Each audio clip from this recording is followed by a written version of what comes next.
Kwaba the ba agukensi so Mavis Savonya fire lady a job lady Vesdel Papa bi nam den sem no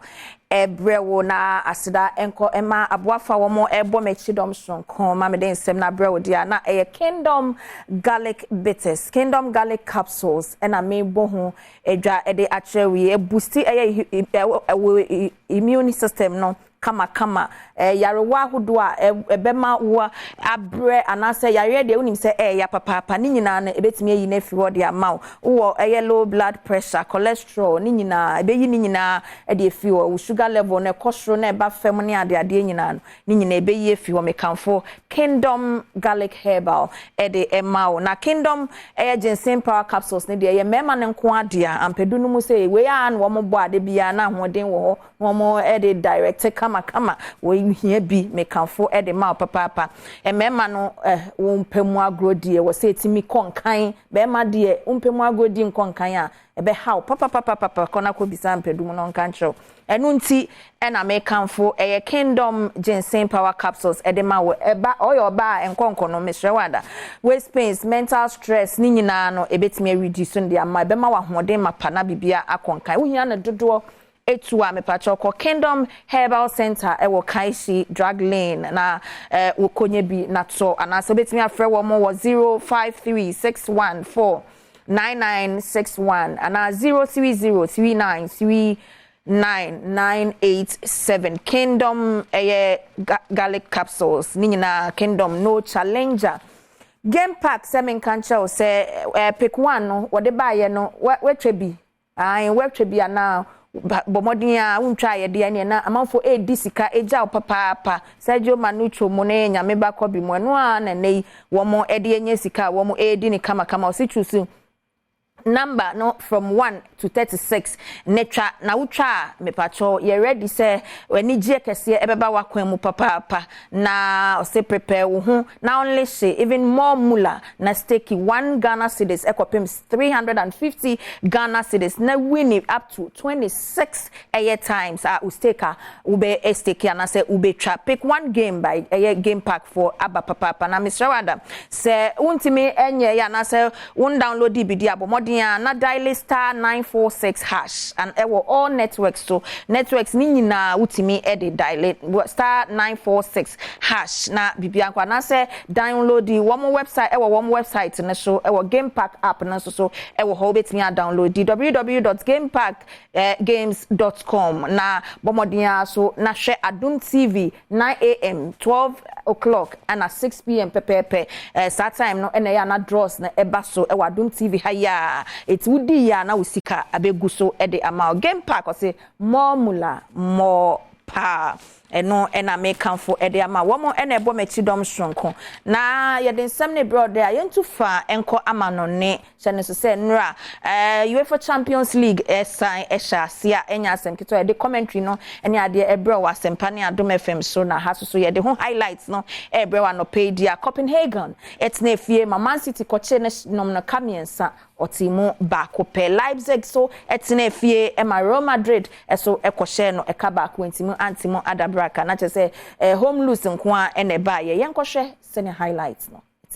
yenhwe NFX chess no so say netie Lazio betnefie Asia Bayern Munich and Bayern Munich na Paris Saint-Germain PSG so atnefie Asia Real Sociedad and Champions League matches a so no na yem to fa emrefie na yemehwe efie ensemenra paweni behwe na nya asem ketwa Boteman complex ho na enra na dankwa Ekufuado president of the land wone na bedi echire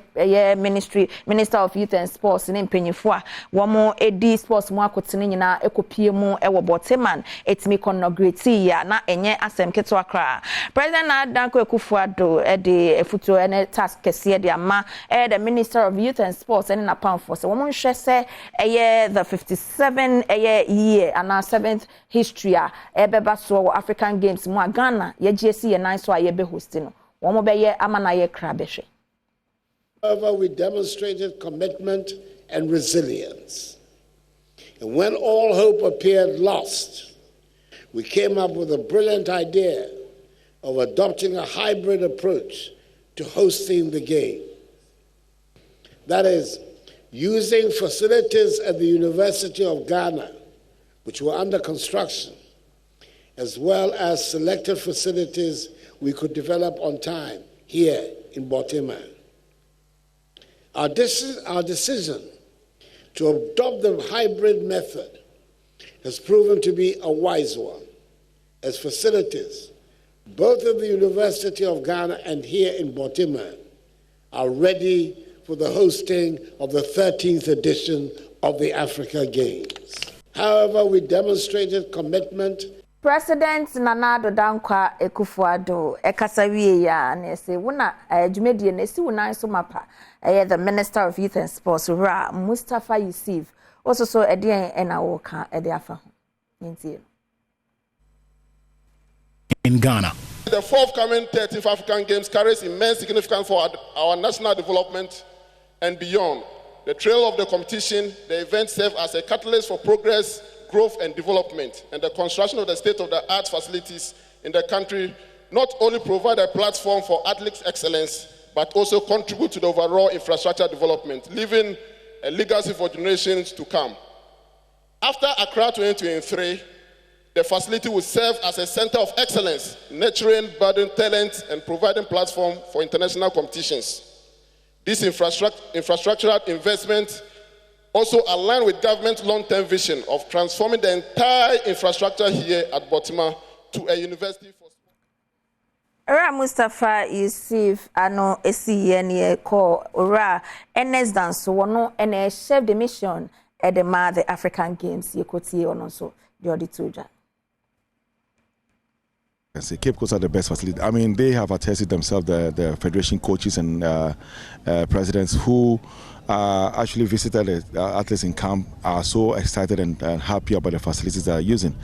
It might look delayed, but I feel we are ahead of many countries. I speak to fellow CDMs of a country. They haven't been to camp at all. Some of them might not even go to camp before camp, maybe some few weeks or something before. So I think the players can tell you anytime you speak to them that they have the best time so far because they've never had this before in their lifetime.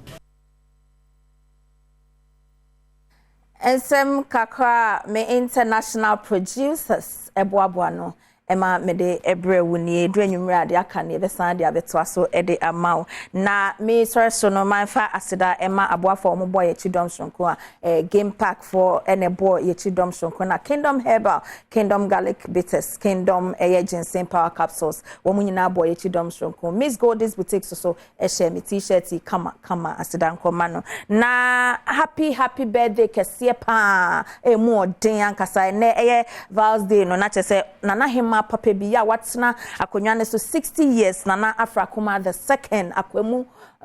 hima papa bi adorable woman mami nyame wonhira wonya okese wo ma nkwatenten ahoden nagusua ediwo hima ewo akwemu man so Nana Afrakuma the second wo de share ena me wish you happy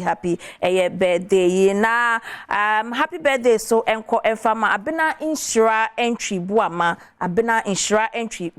happy birthday enko enfama if you papa the entire family of entry buama. See, we want to say may the God Almighty guide and protect her footsteps and be favor like Esther. We say papa Abraham Saben yene na ye dwuma wa ha wo kyeremu a Yakopon wontutu wanamo nsisi anamo papa so na ye se oba Esther wo Bible mu na bibia enkon kan fama ti ensem kakra ye de ebre woni Mavis Avonyo